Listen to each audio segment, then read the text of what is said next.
The holiday season, a time for relaxing and watching a classic Christmas movie with the family. And the stress for shopping for that perfect gift for that special someone, along with attempting to survive the holiday crowds.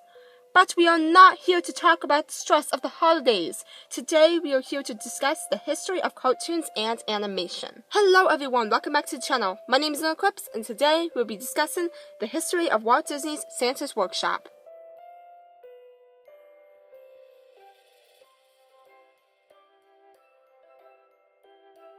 Walt Disney's Santa's Workshop, originally titled Santa's Toy Shop, was one of the earliest animated shorts to be centered around the Christmas season. The cast mainly consisted of Pinto Colvig, the voice of Santa's secretary, Walt Disney, the voice of the elves, and Alan Watson, the voice of Santa Claus. The film was directed by Wilfred Jackson, best known for his work on the Mickey Mouse shorts, Silly Symphonies, Night on Bald Mountain, and Avenue Maria of Fantasia. And the music was composed by Frank Churchill, best known for his work on Disney's 1937 Snow White and the Seven Dwarfs, including Hi Ho, Whistle While You Work, and Someday My Prince Will Come. The opening scene starts off with Santa's busy gnomes, or elves in this case, preparing for Christmas Day, along with the big man himself checking his list twice and helping approve on various toys. The animated short takes the audience through the process the gnomes must go through in order to create the perfect toys for all the good boys and girls of the world.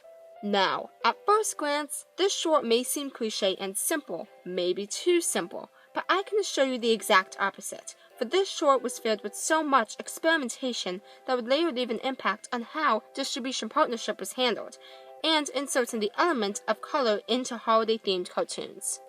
In the summer of 1932, the Walt Disney Production Company announced their new distribution partnership with United Artists. For those of you who do not know, United Artists is an entertainment company founded by Mary Pickford, Charlie Chaplin, D.W. Griffith, and Douglas Fairbanks. The company mainly circled around the independent and creative control in the motion picture industry. This new arrangement with United Artists allowed the Disney Company to produce the first holiday animated short film in color. This change also allowed for more experimentation to be performed on the new Technicolor methods. Due to this partnership, Santa's Workshop was the fourth Silly Symphony to be produced in color, the first one being Flowers and Trees.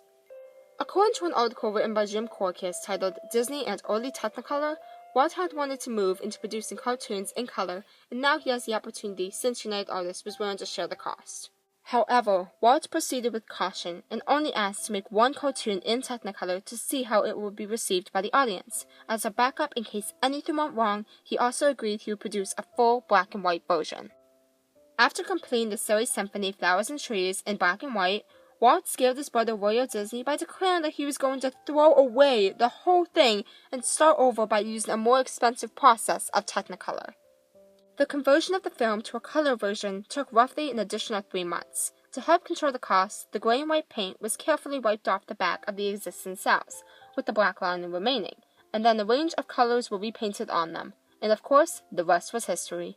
This change created a separation between the classic Mickey Mouse shorts, which would continue to be produced in black and white until 1935. The studio also used this short to experiment with creating human characters in a less pliable or flexible manner, and in more of a realistic movement or reasonable manner. This can be found in scenes of Santa Claus reading letters to his gnome or elf secretary. Due to the quick production scheduling calling for the cartoon to be released in early December of 1932, just in time for the Christmas season, the story outline was quickly approved in September, allowing for the animation and layout production during the month of October. However, according to an article under the local.se, Disney has various delayed scenes from Santa's Workshop. Specifically in Sweden and Norway, Santa's Workshop is a part of the Christmas television special From All of Us to You, traditionally shown on Christmas Eve. Various stereotypes in the film have been censored several times due to racial/inappropriate scenes.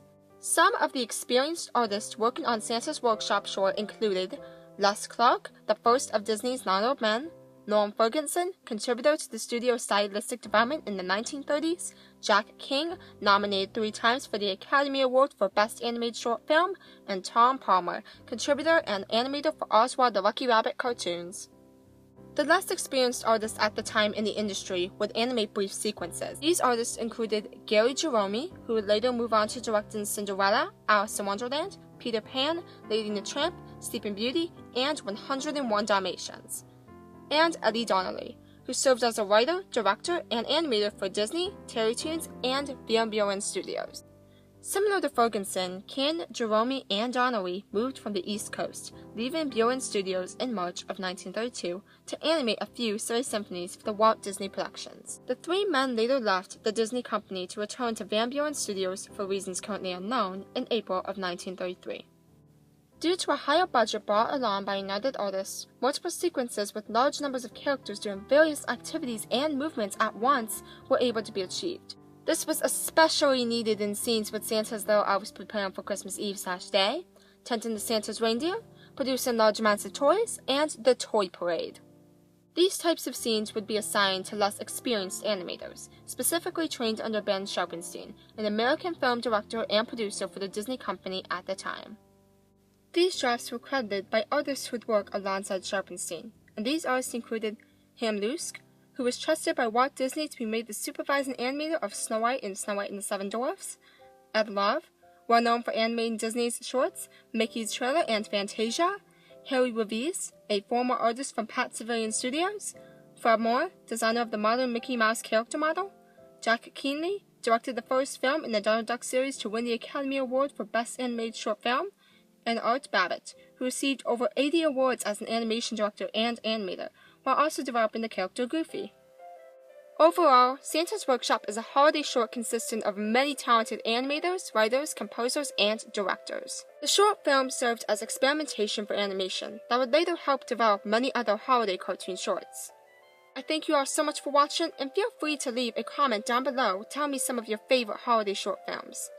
And if you have any information or interesting facts regarding Santa's Workshop, leave a comment down below and let me know. I'm always down to learn something new and exciting about animation and cartoons. Also, don't forget to check out the rest of the Clods playlist. I have the playlist listed down below in the description, along with some information regarding this huge collab with so many amazing and talented YouTubers. So, I thank you all so much for watching, and next time, bye guys!